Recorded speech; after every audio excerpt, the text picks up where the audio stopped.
Hello, I'm Nina Spears, the baby chick, and thank you guys so much for joining us. I am here with Dr. Juliana, and we're going to be starting some videos talking about topics that we feel every expecting woman and mother should know about. Today's topic is all about perineal stretching, how to reduce tearing during labor and delivery. Hi, Nina. I'm Dr. Hi, Julianna Dr. Allen. Juliana, how's it going? It's going really well. Thank you so much for having me. Of course. Thank you so much for being here. So we want to know everything that we can possibly do to avoid our chances of tearing during delivery. I will be honest, I was actually more afraid of tearing than I was of actual contractions. So yeah, it's a real thing. So you have to tell us all of your secrets of what can women do during pregnancy, what can women do during childbirth to really reduce those chances if it's possible. Absolutely. So I'm a doctor of physical therapy and a board certified pelvic floor physical therapist. So I do encounter these questions a whole lot. I think the bottom line that I always like to start with is there is no way to fully avoid tears. There's just no way. I do think like the statistics show, especially first time moms, 90% of birthing people tear, and then it's something like 40 to 80% in just overall first or second or third or whatever. So first and foremost, there's no way to fully avoid them, but I totally understand the fear. It is something that I think we do fear and we don't want, but it is really important to just know that it's really normal for that to happen a little bit. Certainly, there is a much smaller percentage of people who have higher grade tears or worse tears, but overall, just trying to accept, even though it's very hard to, but trying to kind of breathe through and accept that you probably will tear a little bit, and that's okay. That being said, there are things we can do to at least reduce how extensive the tears are, and also to help repair our bodies and resolve everything afterward. So definitely there are things, pre-delivery, during delivery, and then of course postpartum that we want to do.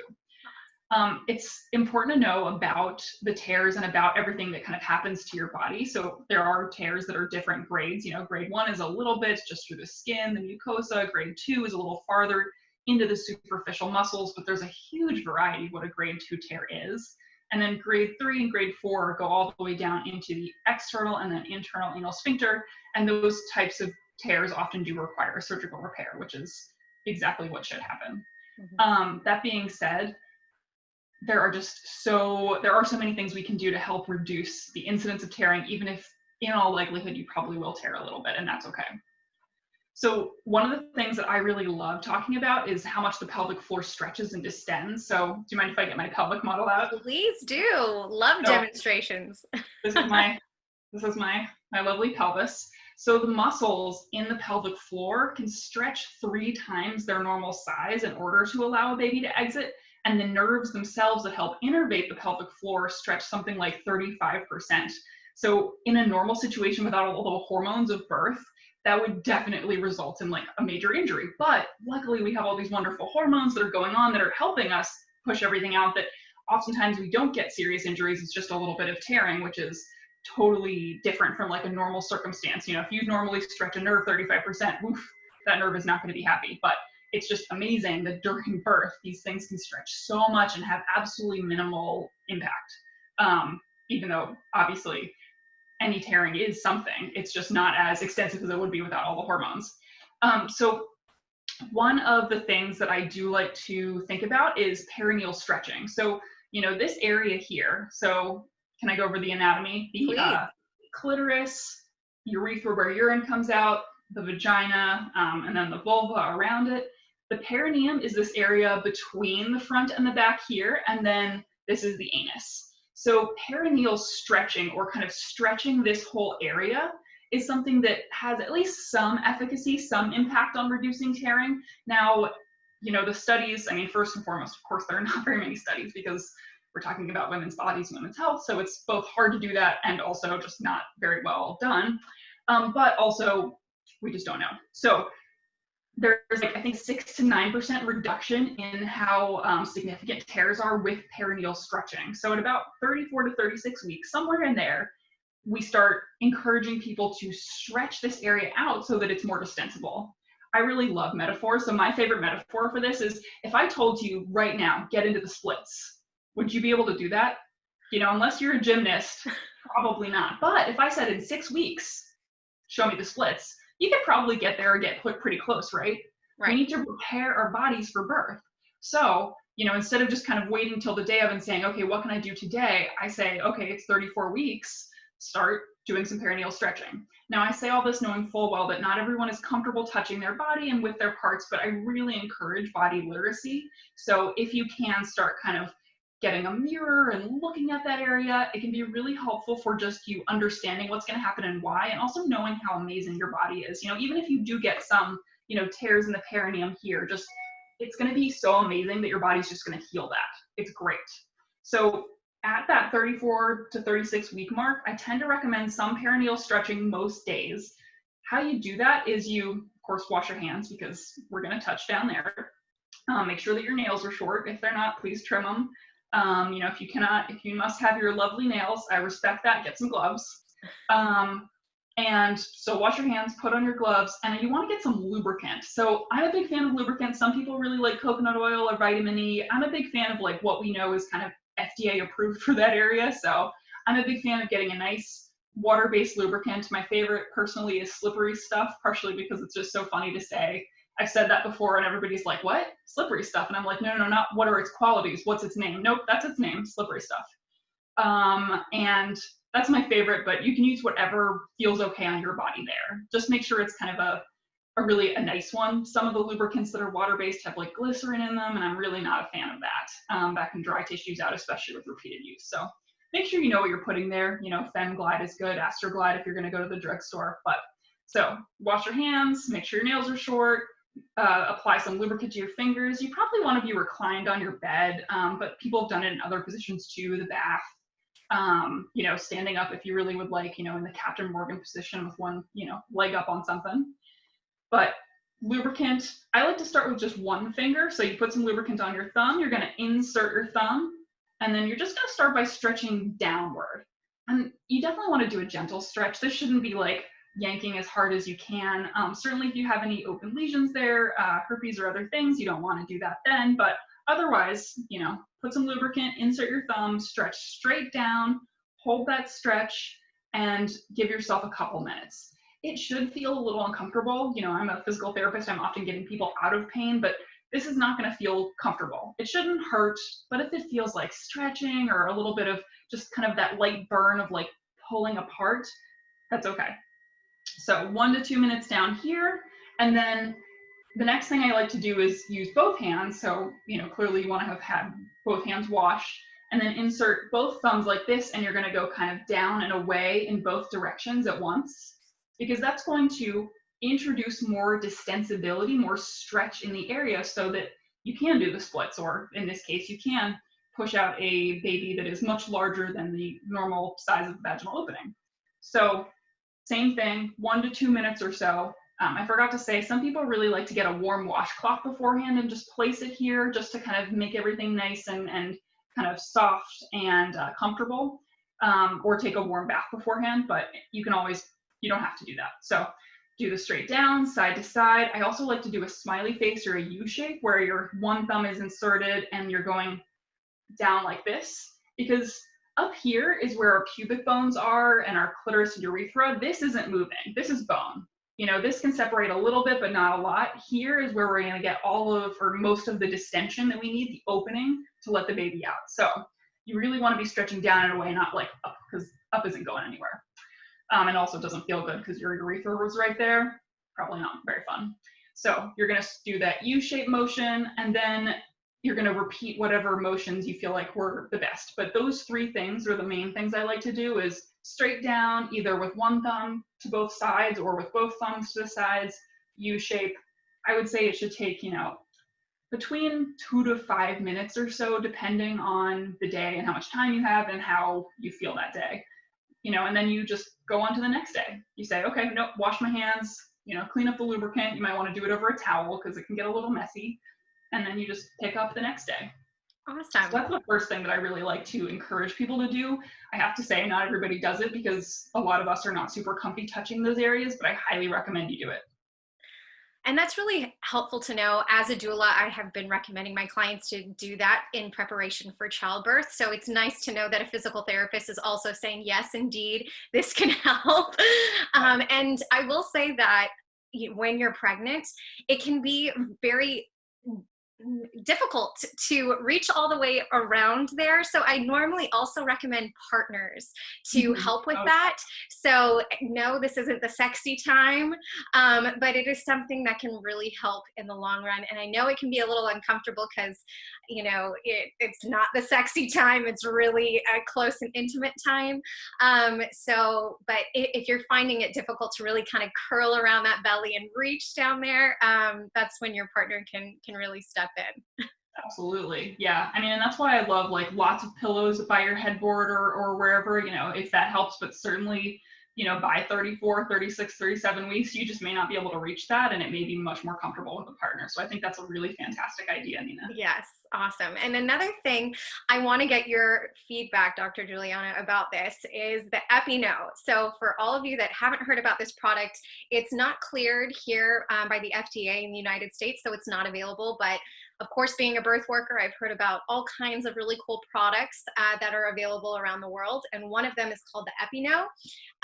It's in this little box right here, and it's basically like a pump. Mhm.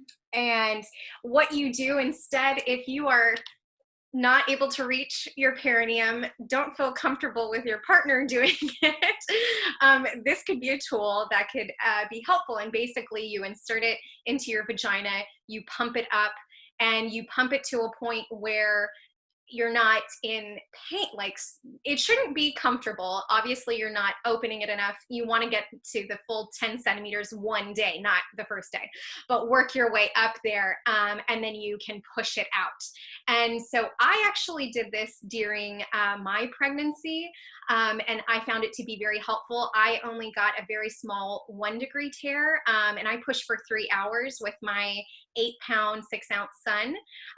So I feel like if you're not able to do that, but if you're not able to do the perineal massage, because I was very large, I'm 5'1", so my baby was just completely out there. I really couldn't reach that well, and I didn't really want to ask my husband to do that. So I am curious, Dr. Juliana, what your thoughts are on this product, or if you have any other recommendations.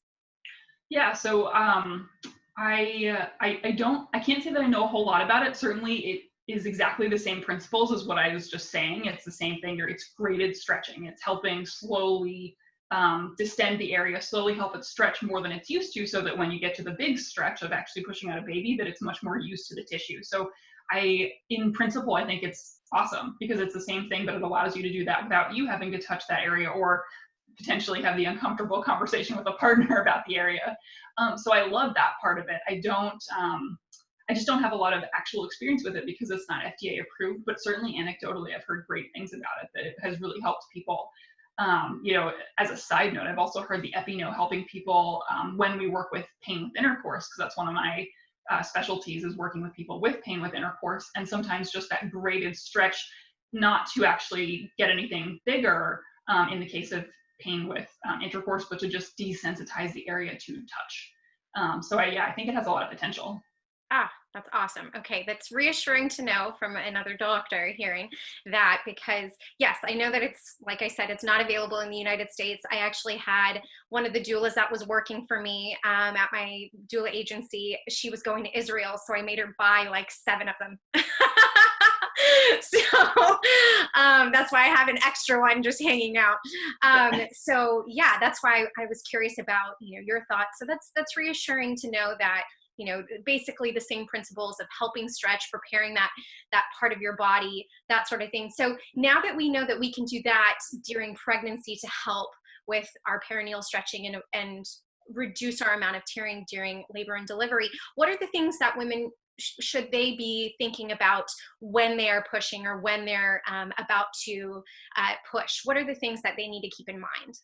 Yeah, so there are so many things that can that you that are good to think about, not just when they're pushing, but to kind of practice for beforehand, but then obviously bring into pushing.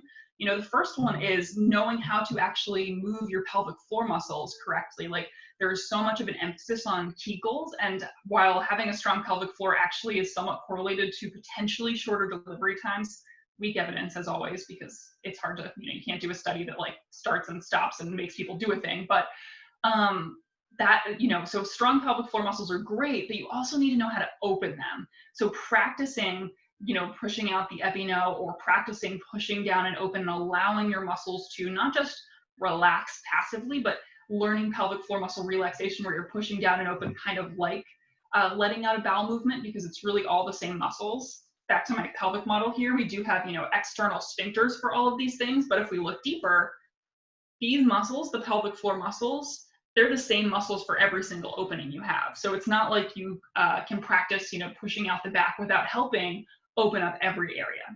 So I think practicing, okay, well, here is how I'm going to do a breath and not strain and hold my breath when I'm pushing, and also feeling those muscles and knowing exactly how to open them versus just kind of closing your eyes and hoping. Because I think, it's certainly yet another thing I treat is constipation. A lot of people who are constipated, they strain and accidentally close the sphincter versus opening. So practicing, okay, I can breathe out, I can push my pelvic floor open. This is something I'm often coaching people about, is how to push. Another really important thing, well, actually, do you have any comments on that? I should ask. Yeah, I was going to say that is fascinating for me, particularly because I pushed for 3 hours and I will, in the labor and delivery rooms, I will help women with their pushing, and I'm coaching them on certain things and how to get that baby out. And I remember even telling myself those things while I'm trying to get my son. Mind you, he was asynclitic, so he was coming out, instead of this way, he was coming out this way. So I was working an uphill battle with that one. But still, I'm curious, how do you know if you're doing it right? How do you know when you're practicing, like you said, that breath and opening? How do you know that you're doing it right, and how can you get better at that practice? Absolutely. And this is why, what you mentioned there is why I think it is so fantastic when people do have doulas in the room with them, because like, you're not going to remember the right way to push necessarily. You're just going to be going with what you've practiced a bunch, which hopefully is the correct way to push, but also you're going to need reminders from someone who is not going through this, intense, beautiful, life-changing moment to help remind you how to do things correctly. And, sometimes partners are great and sometimes they don't quite, have the head for it. So having a doula is wonderful. But how to know that you're actually opening these muscles? So like, one way is to see someone like a pelvic floor PT, or palpate the area yourself, which, once again, not everybody wants to touch this area or palpate it. But, what I do when I see people, both for, say, constipation, but also in preparation for labor and delivery, is I actually will check, I do internal examinations with gloves and lubricant, and we practice, okay, here's how you're blowing out, either gently distending your abdomen, belly big, belly hard, or even squeezing it in a little bit. And then, am I feeling those muscles open? A one way to practice is on the toilet, is say you're going to have a bowel movement. Clearly having a bowel movement is much less large than a baby, hopefully. But it's the same motion. So if you can easily have a bowel movement, practicing what that feels like and saying, okay, it's going to be a similar thing. It's not the same, obviously, but it is the exact same opening, just less. So that's one way to check. Another way is to actually, if you're comfortable with it, if you're doing your perineal stretching like we're recommending, putting on some gloves, washing your hands, and just feeling here. When you gently bear down, when you're, this isn't straining and pushing like the day of, but can you feel these muscles moving slowly down and open? Because the secret is it's actually not relaxation, it's an eccentric contraction, which is where the muscles themselves are getting longer to open. So you should be able to feel that widening of the introitus or the vaginal opening. Fascinating. See, y'all, well, we're going to get to the information of where people can get your information, Dr. Julianna, but that's super, super helpful to keep in mind. Is there anything else that they should be thinking of when they're pushing?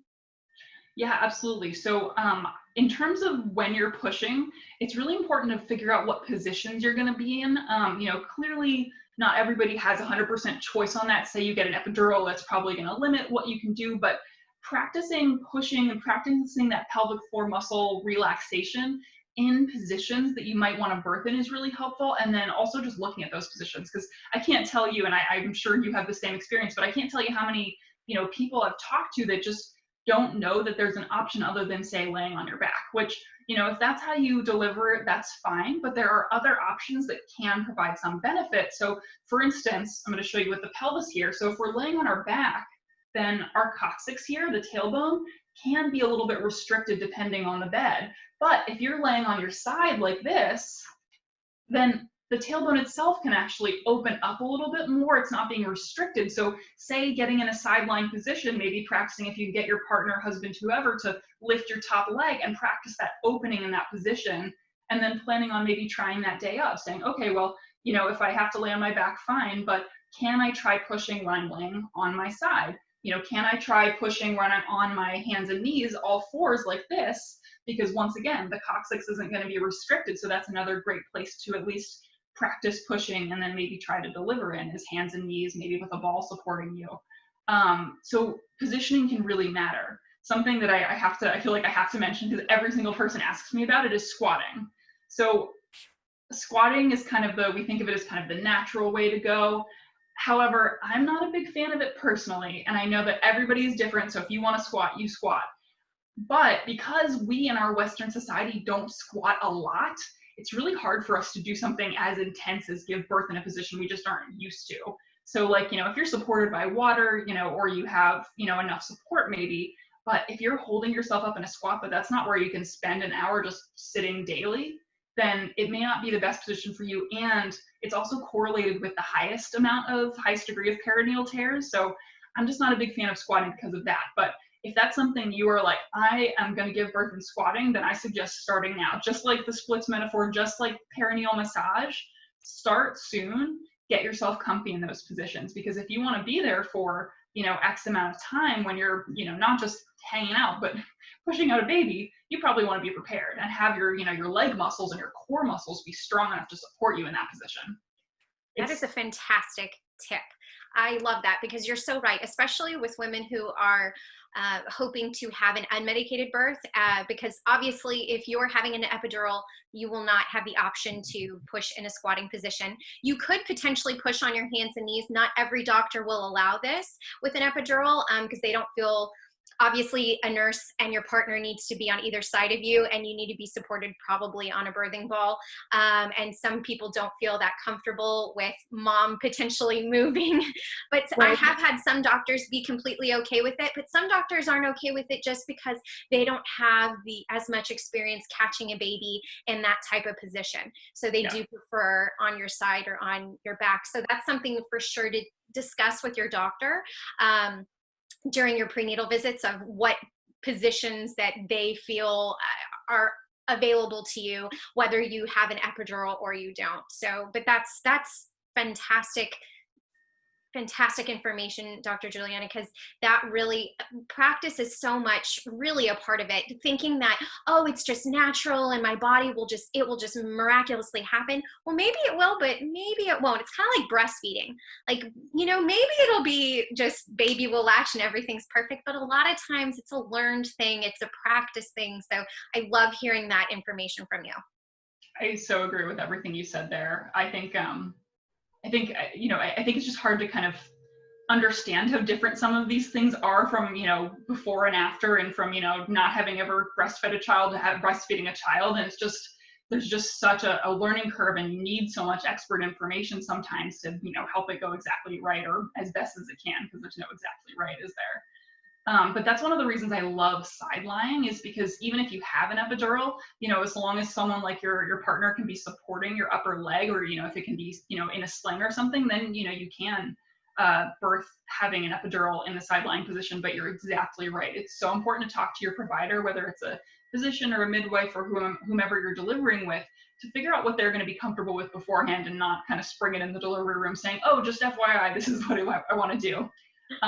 Especially if it's something new that they might not be as comfortable with. So, give them time to prepare, but also time for you to figure out if they're going to be the right provider for you based on your preferences. Love that. Amen. Preach. I love it. I love it. Well, I was going to share another tip that I have told a lot of my clients, but do you have any other tips before, during pregnancy, or after pregnancy that women need to be thinking about for that perineal stretching and preparing for labor and delivery? Yeah, I mean, I could talk as can you. We can both talk for hours about this, but having I think a lot of people don't think as much as I would like them to about kind of both being strong in their pelvic floor, but also in their whole body for birth. But also think about afterward. Once say you're one of the 90% of women giving birth the first time who tear, so 90%, right? You tear a little bit, fine. You have to also know how to help afterward, how to help with healing afterward. So I'd love to hear your tip, but I also do have some ideas about what I'd love to tell people, because we do it just knowing about scars and scar massage. That's one of the things that people come in and they just have never heard of it, and I'm just like, oh no, we need to tell people about scar massage and scar healing and how to help deal with these scars, whether they're cesarean birth scars or perineal scars. Oh yeah, and I definitely want you to cover that. I feel like that could be in a whole other video, which would be super helpful, but the short tips on that would be awesome. But something that I do like to tell all of my clients is I have been to over I want to say close to 300 births now, in the hospital, out of the hospital, in homes and birth centers, and there are some midwives that I have met that are really, really good at making sure that women don't tear. They are really good at it. And what I have learned is it's all about how you push at the very end. Once your baby is crowning, how you're pushing and how much support is on that perineum. So obviously, having your care provider, your doctor, your midwife doing that perineal massage as you're pushing, having a warm compress on there to help loosen all of those muscles is really helpful. But as soon as your baby starts crowning, you want to actually, instead of continue to push with all of your might to get that baby out, you actually want to slow down and lessen that intensity. Because think of it as like a freight train. When a train is just coming straight through, it just can tear everything. And it's a terrible analogy when you really think about it. But at the same time, you want to push to get that baby down under that pubic bone. That's really the most difficult part. But once that baby is crowning, just focus on slow, long, deep breaths, pushing that baby down and out, because if you're just trying to muscle that baby out, you will in fact tear. And that is something that I've recognized, that what midwives will do is they'll actually push the baby's head while you're pushing back to slow down the exit of baby entering into the world, to allow those muscles to stretch. Because if they're not pushing back and if you're not slowing down, then baby is exiting too quickly and tears will most definitely happen. So if you slow down that exit at the very end, and I usually then am coaching my clients to slow down, breathe, breathe, breathe, not as hard, slow it down.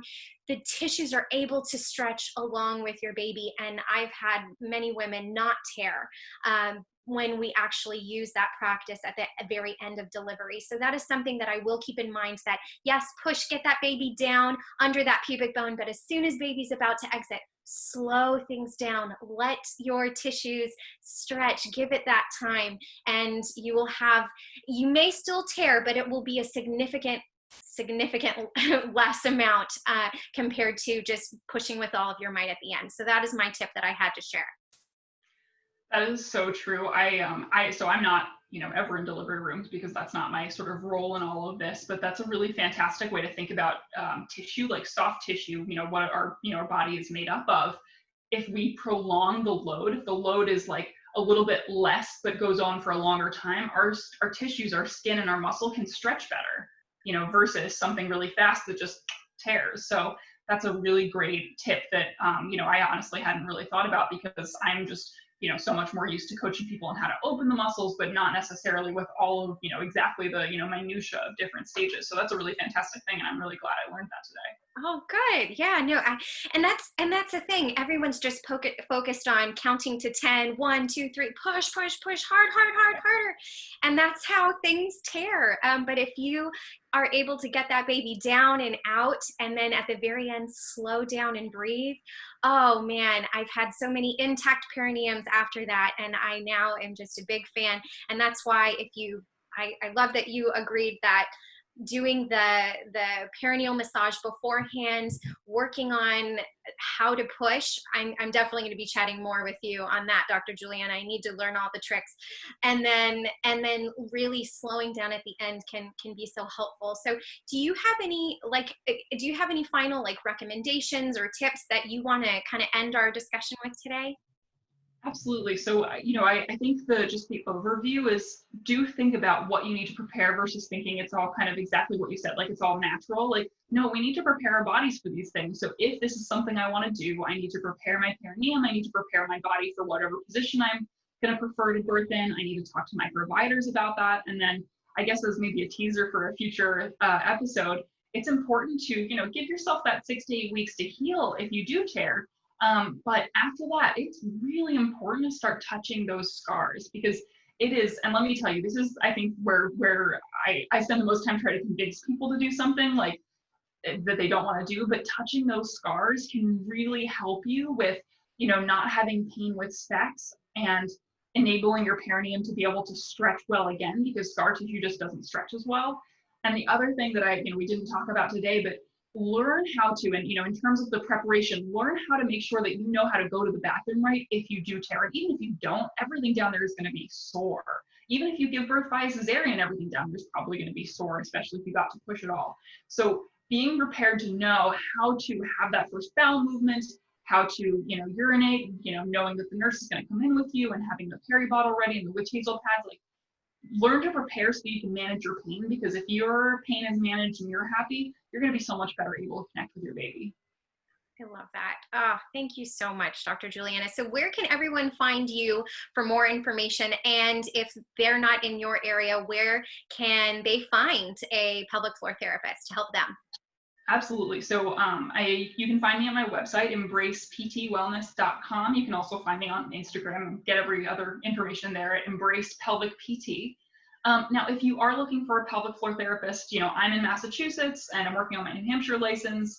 And right now I'm treating via telehealth. But if you would like someone in your area, that's fantastic. So there are a couple places to go. The first one is the APTA, the American Physical Therapy Association, has a section on pelvic health.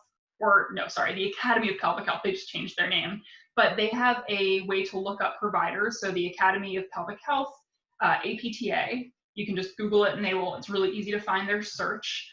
There are a couple other places. In fact, there are actually quite a few places you can find providers. Pelvic Guru is one, the Global Pelvic Health Alliance. They also have a very easy PT locator, as well as, I think, Pelvic Rehab, the Herman and Wallace. It's another big training center for pelvic PTs. So all of those places have just, lists and lists of people in all areas where you can easily geographically search. So any of those are really great, and I'm happy to send links to all of those sites to help find a PT in your area. Oh, fantastic. That is so wonderful. Thank you so very much. And you guys, as always, you can find us at baby-chick.com for more information about pregnancy to motherhood. And we are going to be back with another video soon.